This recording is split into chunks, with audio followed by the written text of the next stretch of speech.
नमस्कार साथियों, एक बार फिर स्वागत है आपका हमारे चैनल में।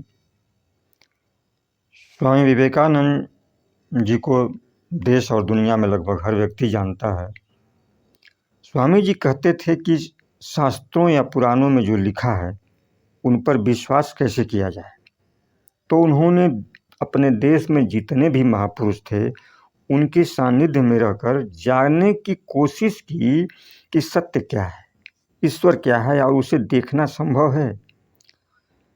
तो स्वामी विवेकानंद जी का एक उनके अंदर गुण था कि जिस चीज को वे आंखों से देखते थे उसी पर विश्वास करते थे। कही सुनी बातों को वे मन का भ्रम मानते थे। आइए हम उनके कुछ विचारों से आपको अवगत कराते हैं। स्वामी विवेकानंद जी ने कहा है कि हमारे गुरु कहते थे कि कलसी जब भरने लगती है तो बुद बुद करती है, लेकिन पूरी तरह भर जाने के बाद निस्तब्ध यानी शांत हो जाती है।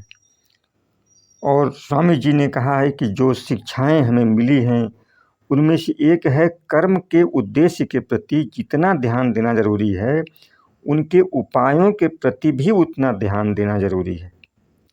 और उन्होंने कहा कि यह शिक्षा मैंने एक महापुरुष से पाई थी और इसी नीति से मैं अपनी सारी शिक्षाएं प्राप्त करता आया हूँ। मुझे लगता है कि जीवन की सभी सफलताओं का रहस्य यही मौजूद है, यानी जितना उद्देश्य के प्रति उतना ही उसके उपायों पर भी ध्यान देना जरूरी होता है।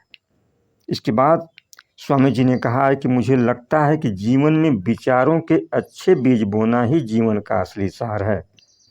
विचारों के बीज तो अक्सर हम सभी अपने जीवन में बोते हैं, लेकिन क्या वो हमें सही फल देते हैं, हमें सही राह दिखाते हैं? यही सबसे महत्वपूर्ण है। और स्वामी जी ने आगे कहा है कि आपके हर कार्य को 3 अवस्थाओं से गुजरना पड़ता है।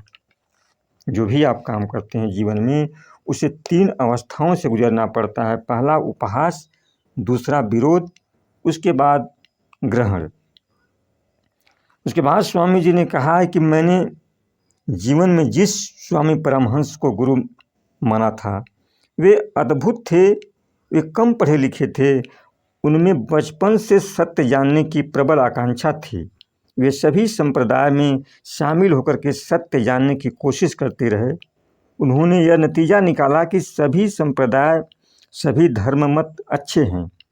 वे किसी भी धर्म मत की आलोचना नहीं करते थे। वे कहते थे कि सभी विभिन्न धर्म एक ही सत्य तक पहुंचने के विभिन्न पथ मात्र हैं।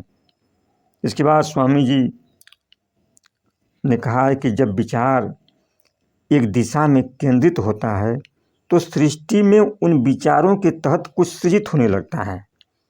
विचार गलत हो या सही, इससे कोई फर्क नहीं पड़ता है। इस दुनिया में चाहे कोई कितना ही संसारी हो, माया में रमा हुआ हो, उसे एक ना एक दिन सत्य की तरफ मुड़ना ही होता है। इसके आगे स्वामी जी ने कहा है कि महापुरुषों की जीवन शैली को समझने से भटकाव खत्म होता है। ऐसा नहीं है कि किसी आध्यात्मिक महापुरुष की जीवनी पढ़ करके आप सन्यासी बन जाएंगे। इससे आपके जीवन में एक ठहराव आता है, आपको नज़र आता है कि इस सृष्टि में क्या गलत है, क्या सही है, और फिर आप एक नए और अद्भुत विचारों के साथ नया जीवन जीने की कला सीख पाते हैं। और स्वामी जी ने कहा है कि जीवन में रास्ते बने बनाए नहीं मिलते, उन्हें बनाना पड़ता है। जिसने जैसा मार्ग बनाया उसे वैसी ही मंजिल मिलती है। इसके बाद अंत में स्वामी जी ये विचार कहते हैं कि मन की एकाग्रता अगर सिद्ध हो जाए तो जीवन में सब कुछ सिद्ध हो जाता है। यानी मन की एकाग्रता हासिल होने के बाद वह सब कुछ जो भी आप पाना चाहते हैं हासिल किया जा सकता है। उन्होंने कहा है कि इंसान को ईश्वरीय हस्ती में बदलने की पूरी तकनीक यहाँ मौजूद है। इंसान के भीतर कुछ ऐसा है जो सीमाओं को नापसंद करता है, जो असीमित हो जाने की लालसा रखता है। धन्यवाद।